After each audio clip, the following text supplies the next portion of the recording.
Dan pemirsa, mantan Jampitsus Febri Ardiansyah ditetapkan sebagai tersangka tindak pidana pencucian uang TPPU oleh Kejaksaan Agung.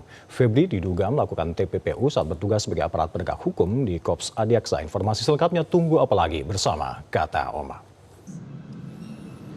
Jambos Kejaksaan Agung Rudy Margono menyebut modus operandi secara umum sebagai dugaan TPPU yang dilakukan oleh penyelenggara negara dalam jabatannya sebagai jaksa atau pejabat struktural selama tersangka Febri menjabat di Kejaksaan Agung.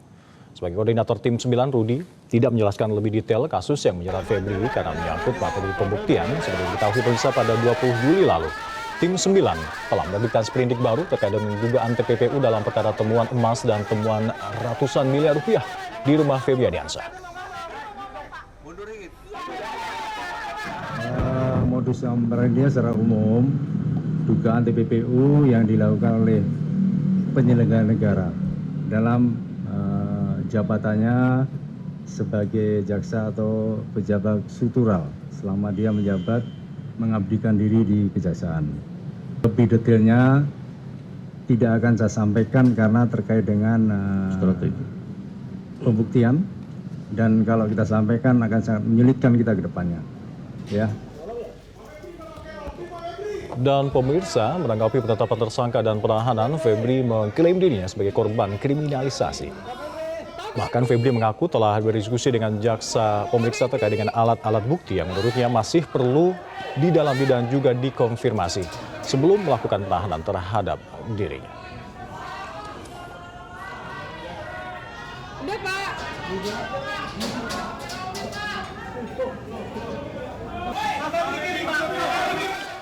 Febri Ardiansyah resmi ditahan atas dugaan TPPU di tengah proses hukum yang terus berjalan. Muncul pengakuan menyudutkan pemirsa bahwa dia dikriminalisasi dan memberikan isyarat untuk melawan. Bagaimana kita membaca aroma konflik dan juga konstruksi hukum di balik penahanan ini. Untuk mengulasnya secara tajam, kita telah terhubung dengan Bang Saud Situmorang, ex-pimpinan KPK. Selamat petang, Bung Saud. Selamat petang kembali, Mas Taska ya. Ya.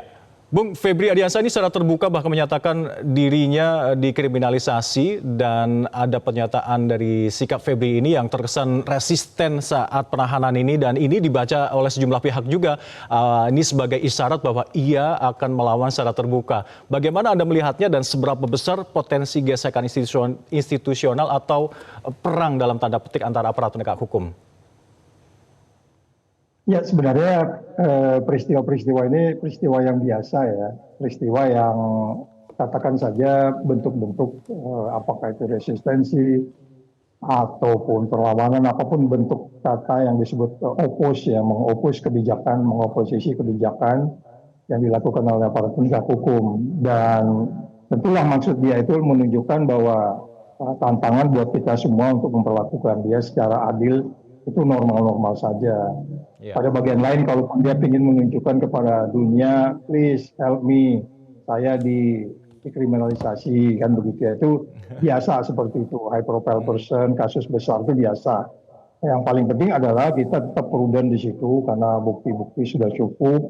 Dan pada bagian lain, walaupun ada perdebatan soal proses kemarin, itu merupakan satu, katakan saja, dinamika kondisi di lapangan yang memungkinkan ada beberapa terobosan-terobosan yang diambil oleh penyelidik ya, dan nanti juga penyidik dan penuntut tentunya. Dan ini semua kalau sejauh apa kemudian ini bisa mempengaruhi 3 aparat penegak hukum anti korupsi yang saat ini kita nilai saja saat ini kondusif situasinya dan mereka bekerja sama dengan baik, dan sudah disampaikan juga di KPK saat ini dari di lock up di sana, dikunci di sana.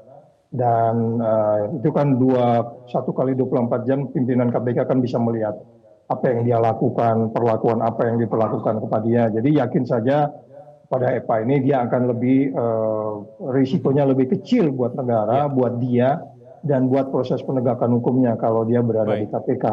Nah, kemudian respon-respon itu saya pikir proses biasa itu, Mas Saska. Baik. Bung Saud, publik juga menyoroti momen saat Febri ini keluar gedung utama Kejagung yang tidak mengenakan rompi tahanan khusus dan juga borgol. Ini dimaknai oleh publik bahwa ternyata untuk mantan pejabat ada SOP yang berbeda. Bagaimana Anda melihatnya, atau ini sekedar kelalaian teknis dalam penanganan tersangka saat tadi malam? Ya, kita bisa pahami ya seperti itu. High profile person yang kemudian dugaan saya pastilah dia minta, oke saya ngikut, tapi please dong jangan dirompiin, jangan diborgol itu. Saya nggak mendengar itu ya, artinya saya nggak pernah tanya-tanya Ya.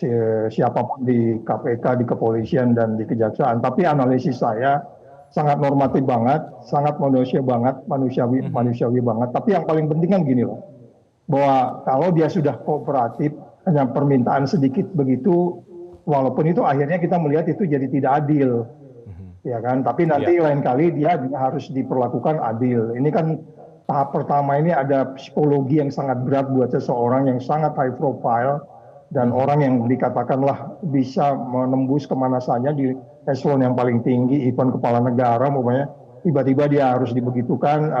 Saya bisa memahami, kalaupun saya penyidik-penyidiknya, kalau 5 orang, mungkin 1 di antara saya tidak setuju, karena saya anggap tidak adil.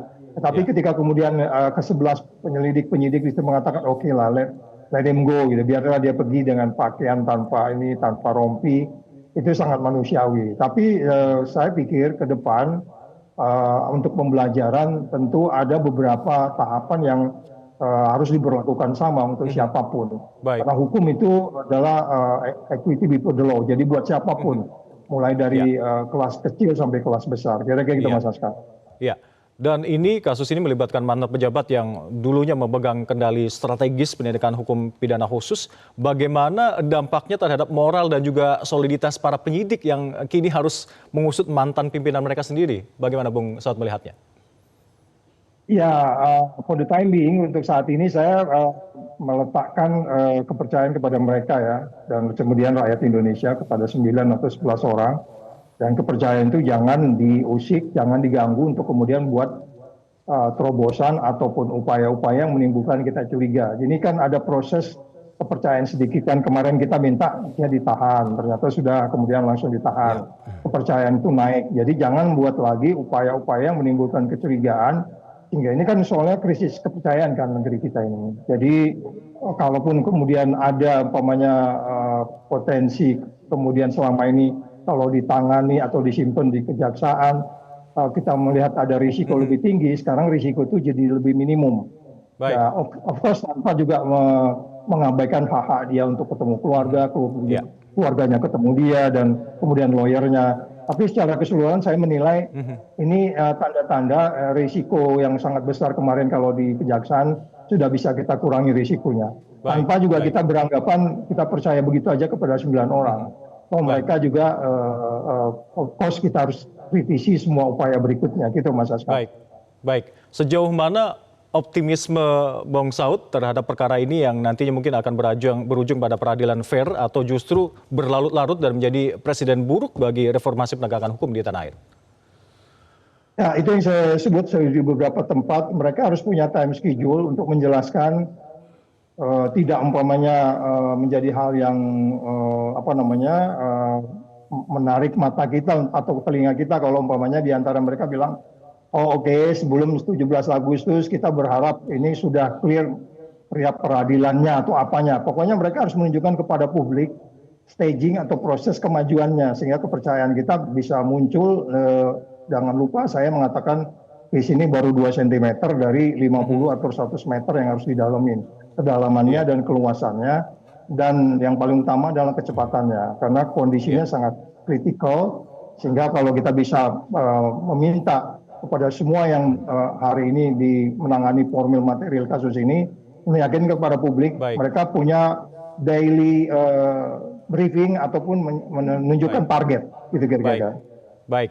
Terakhir, Bung Saud, selain perkara TPPU yang baru ini, publik juga menanti kejelasan terkait dengan penanganan sprindik-sprindik lainnya yang diusut sebelumnya. Bagaimana melihat sprindik lainnya? Ya, itu yang saya sebutkan tadi, bahwa ini kasus ini baru sekitar 2 cm, baru 2 yang kita lihat ditangani.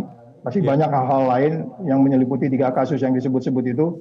Kalau saya kan analisis saya bisa jadi yang dimintai keterangan lebih dari 50 orang, 50 saksi, dan potensi yang terlibat pasti kalau mau adil tentu kita berharap juga nanti FA menjelaskan kepada publik siapa berbuat apa, kemudian siapa yang bertanggung jawab, siapa dadernya, siapa pembantu, siapa yang hanya kemudian ikut-ikutan dan seterusnya. Sehingga kalau nggak begitu ya tentu keadilannya tidak akan muncul. Dan ini yang kita tidak mau di dalam penegakan hukum anti korupsi. Jadi kita berharap 11 orang itu menyusun program, menjelaskan ke publik mereka sudah melakukan kemajuan kasus ini sampai kemudian nanti muncul di pengadilan. Itu Mas Oscar. Baik, Bung Situmorang terima kasih telah bergabung bersama kami di Metro hari ini. Salam sehat selalu Bang. Dan pemirsa usai